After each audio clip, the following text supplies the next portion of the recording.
கொம்பு வச்சுக்கிட்டு அப்படியே பெரிய மூஞ்செல்லாம் அந்த கருப்பு அந்த பேய்படத்துல வர மாதிரிலாம் வந்து பயமுறுத்திலாம் நம்ம கிட்ட பேச மாட்டான். என்ன செய்வான்? ஃப்ரெண்ட்ஸ் மூலமா தூண்டுவான். நீ எதுக்கு பைபிள் கிளாஸ்க்கு போற? வா நம்ம விளையாட போலாம், வா நம்ம டிவி பார்க்கலாம், வா செல்லு பார்க்கலாம் அப்படின்னு சொல்லிட்டு கூப்பிடுவான். அப்படிதான் பிசாசு வந்து யார் மூலமா தான் மனுஷன் மூலமா தூண்டி தூண்டி கூப்பிடுவான்.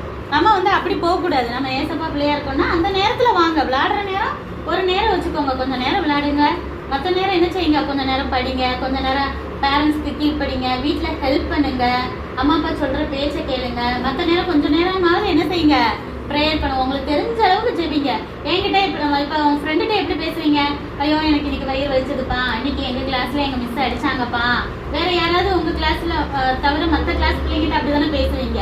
அது மாதிரி ஏசப்பட்ட முழங்கால் போட்டு பேசுங்க. அவர் உங்க முன்னாடி உட்கார்ந்து இருக்கிற மாதிரி ஒரு இமேஜின் பண்ணிட்டு, நீங்க வெறும் ஏதோ ஒரு போட்டோவோ இதுக்குள்ள இருக்காருன்னா